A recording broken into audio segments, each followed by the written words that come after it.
Going on in the garden right now. It's been really rainy in the afternoons, which is really good because I don't have to water my plants. And then it's sunny in the morning, so it gets the sun and it gets the rain. But I wanted just the size of these leaves. Like, look at my thumb compared to the width of these, and they're really tall, really tall leaves. Amazing, amazing, amazing. So we're gonna harvest some of this bandania. I'm gonna be using the bandania for the stewed chicken today, and I'm also gonna be using the bandania for the callaloo today that we're gonna be making. And I'm gonna be focusing more on the callaloo. We discarded that. I mean, there are some leaves on that, like little tiny leaves. What you can do as well is when I pick these off, for example, there's one growing right here. When I pick this off, there's a leaf growing on here. I'm going to use that leaf for cooking because it's a good leaf and it still has flavor, so why waste it? So I'm going to go ahead and snip that right off. And this leaf here, I'm going to use for cooking. Now, the only thing about using these leaves is these leaves can be extra spiky. I'll get my camera to focus here. These leaves can be extra spiky, so you do have to be a little bit careful with it. Most of the times, these leaves can be really spiky. Especially if the plant doesn't have enough water. I find that it gets jaggedy. When it gets enough water or adequate amount of water, it's more tender. I'm trying to fix my camera here. There we go. So I'm going to go ahead and harvest a bunch of these leaves. I have a pot here. I mean, I don't even want to harvest them. I don't even want to harvest them. They're so gorgeous. So gorgeous.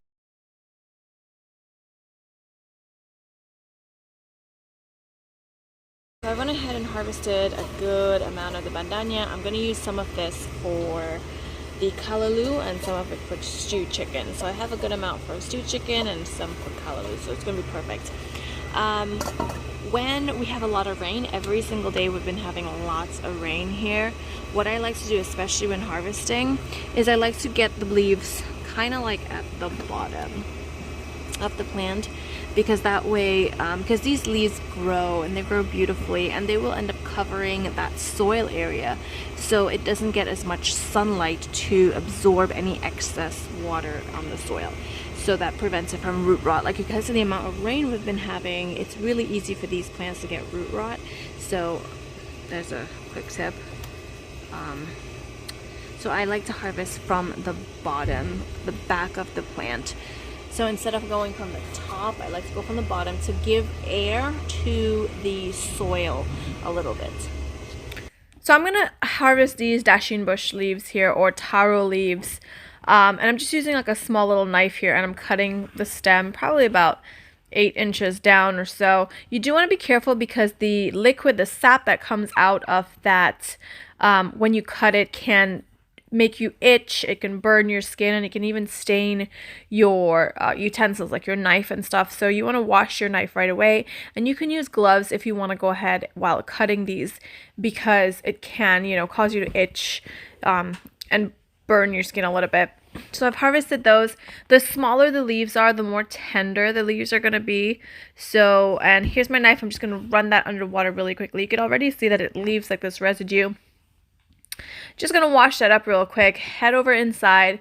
Wash all these taro leaves off. That sap or that liquid, whatever comes out of that stem, is what's going to cause that irritation of your skin.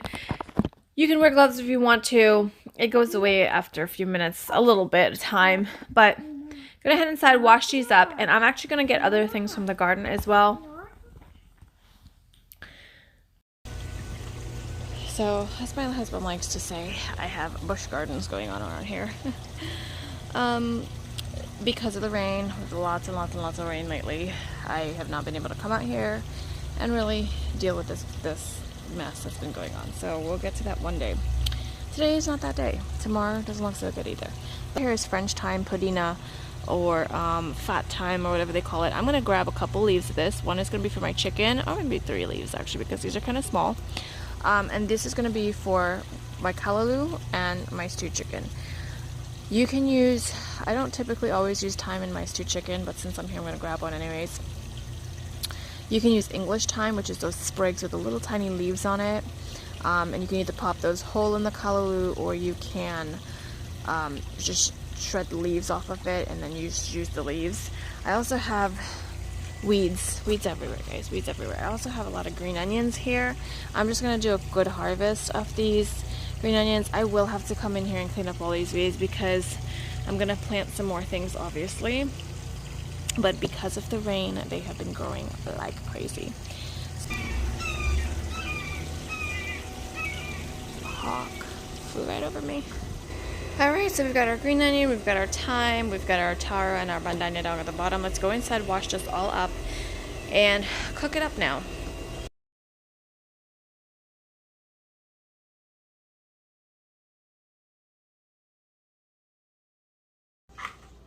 Alright, so I want to get my chicken stewing up. So I have onion, ketchup, garlic, one of those thyme leaves. I'm going to chop up half of this bandanya. Alright, so I have my taro leaves that I've washed really, really well. My bandanya that I've washed, green onions that I've washed, the thyme leaves that I've also washed. I have my chicken here that I've cut up into small pieces. I have onion chopped up, garlic grated, my thyme leaf, ketchup, salt and pepper. I'm going to cut up my bandanya here. Half of the bandanya I harvested because I want to get that in the chicken so we can have that chicken seasoning. In the meantime, finally mince this up.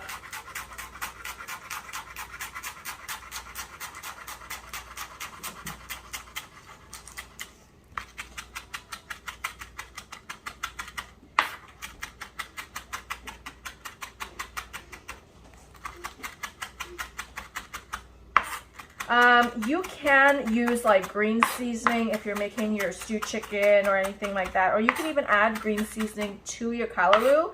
I grow fresh bandanya, fresh cilantro, and I love the flavor of the fresh herbs as opposed to it sitting there for a little while in the fridge, which it kind of loses a lot of its flavor as it's doing that.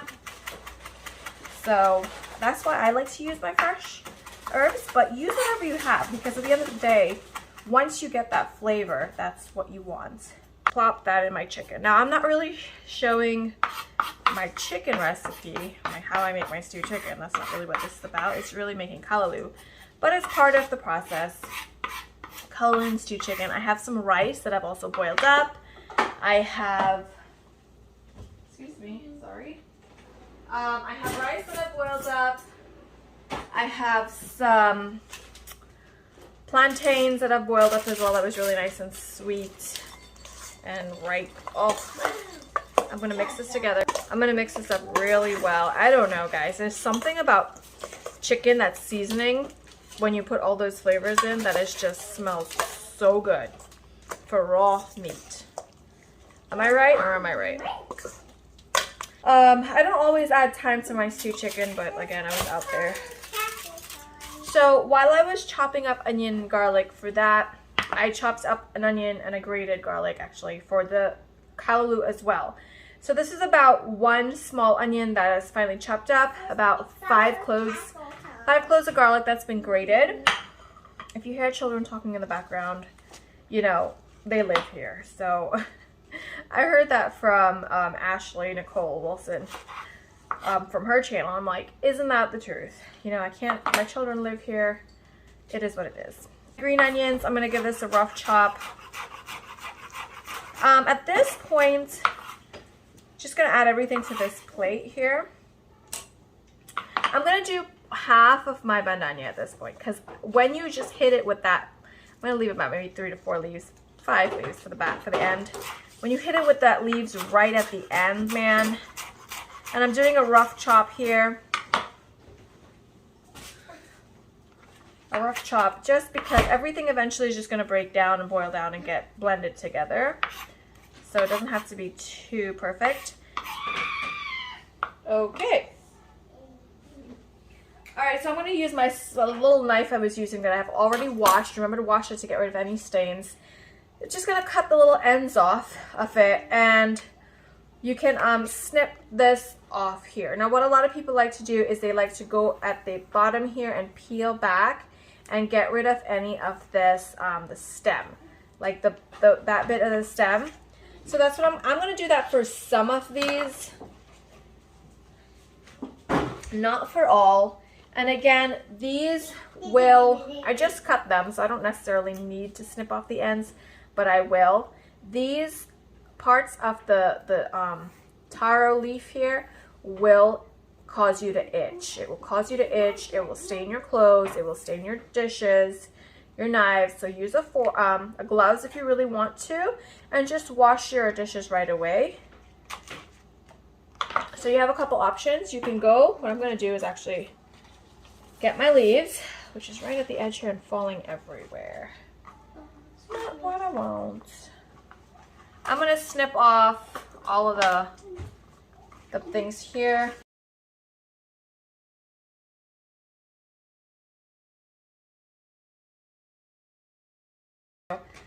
So I have my stems here.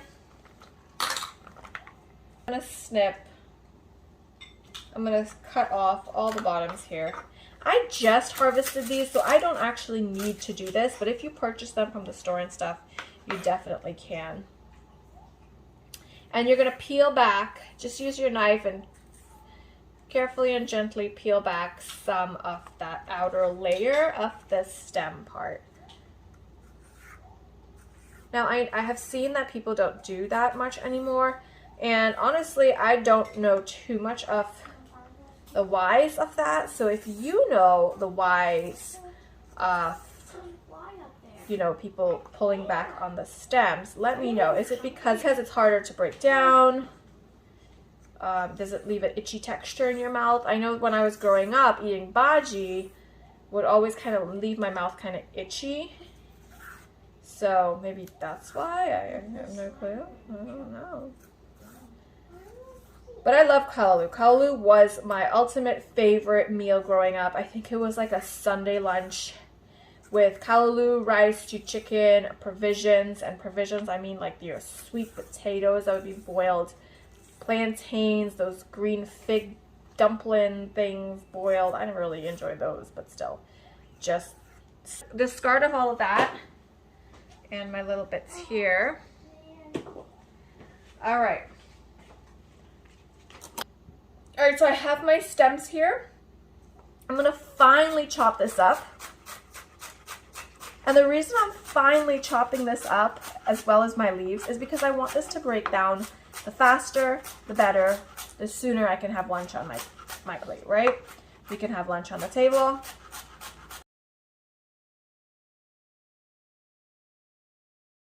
And I am gonna cut this in half, and look at that beauty.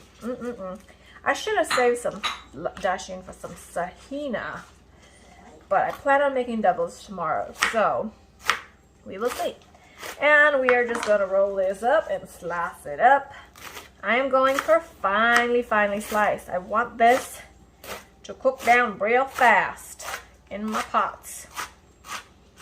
I have tried making callaloo in the Instant Pot as well, and it took just as long, in my opinion. See, I'm also cutting it also on the other, both ways, because again, I want it to be fine. Alright, I'm going to wait for this to heat up. I am using some coconut oil. Using some coconut oil here, about 1.5 tablespoons or so. You can use olive oil, extra virgin olive oil, or just use regular vegetable oil. So to my oil here that's gotten nice and hot, I'm going to add in my chopped up onion, my grated garlic. This is my green onion, bandanya, and thyme. I'm just going to add all that in. Now the reason why I am sauteing these veggies up, you don't have to do that, but it does release its flavor into the oil a little bit and just kind of like intensifies the flavor a little bit. So I actually enjoy doing that. I'm going to bump my heat up a little bit more. Saute this down for about 5 minutes. Just add everything into the pot, cover it up with some liquid. I'll be using water, broth, and bone broth, and a little bit of coconut milk. Don't like too much of the coconut flavor in it. That's just my preference. I know it probably sounds crazy to a lot of people, but it's just my preference. But that's the thing. You can add as much coconut oil, I mean not coconut oil, please, not as much coconut oil. You can add as much coconut milk to this as you want. You can just use only coconut milk if that's what you want. But this is just what I was used to. The flavor that I'm used to is not like heavy on the coconut. So just saute that down a little bit.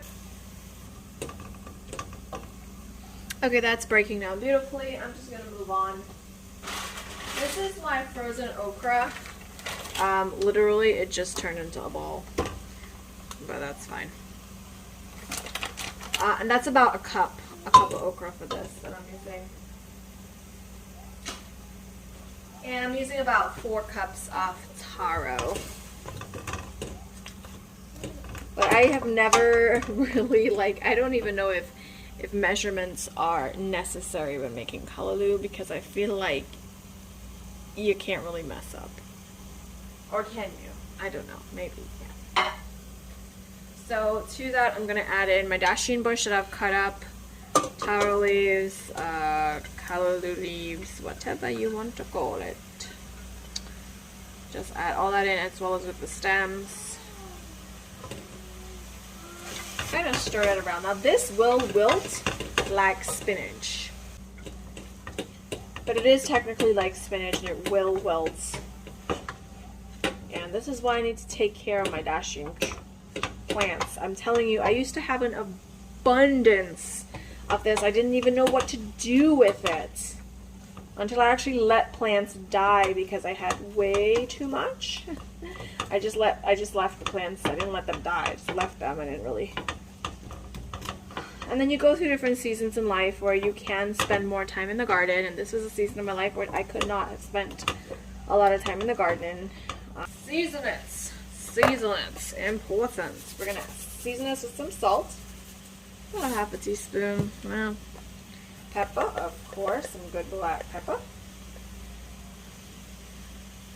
And I am going to add in something that is optional, but I do add this in because it adds a little bit of flavor. I'm going to add just a little bit of it. It is some poultry seasoning. Now I'm adding this in because typically when I make callaloo, I would use a chicken bouillon cube or a vegetable bouillon cube and just add that in because it adds great flavor. I don't buy those things anymore because of the ingredients that are in it. I just buy poultry seasoning. This is organic, so it's just literally just some ingredients that they would add to like a chicken bouillon cube without all the extra. So just about a 1/4 teaspoon.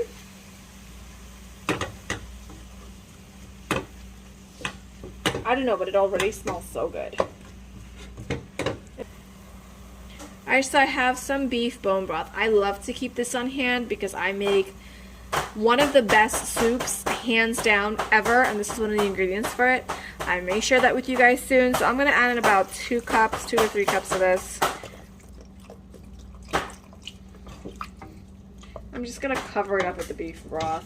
This will all cook down and all boil down, and then I'm going to add in some coconut milk at this point as well. About a cup of coconut milk. I'm going to stir that in. I'm going to lightly cover this. Oh, there goes my okra. Beautiful. Lightly cover this and let this boil. I will have to babysit this, and I may come in and add a little bit of water here, add a little bit of beef broth here and there, because it will reduce. That will boil down and reduce, but my heat up to high. Down. So about maybe a couple cups of water.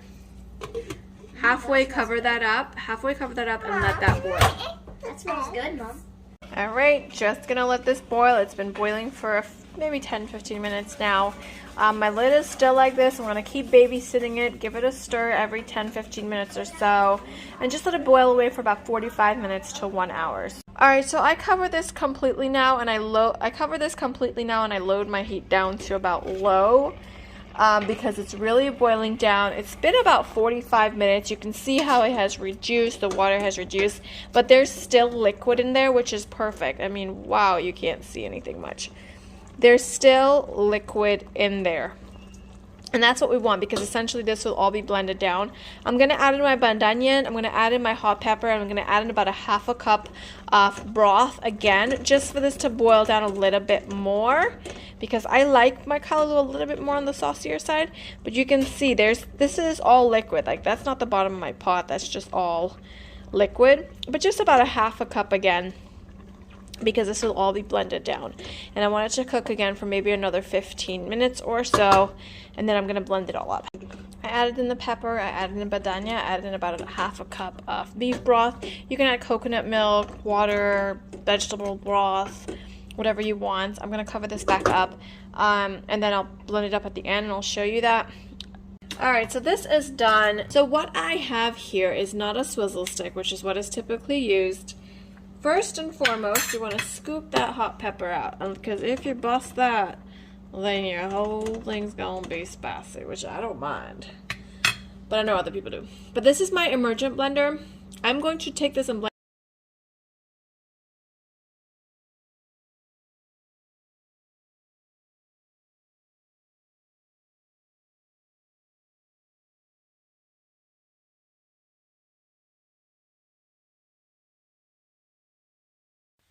So I just blended it up. I put my hot pepper in there and just cooked it down for maybe 5 more minutes, just if there was excess liquid. And that's it. The callaloo is done. I really wanted to point out that callaloo should be cooked with crab. It is usually crab and callaloo and crab. I didn't have any crab on hand, so that is why I just made it just as is. I didn't want to waste a dasheen bush.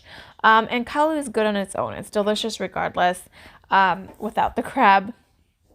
But typically I would like clean my crab, wash it really well, and then just boil it down with the callaloo as I'm cooking it down, and the flavor renders out and everything like that. But this is just from harvest, from the garden to plate, from plant to plate, which is always a blessing. If you ask me, to be able to grow your own food and cook your own food, that is beyond a blessing. So I hope you enjoy. I'll see you next time.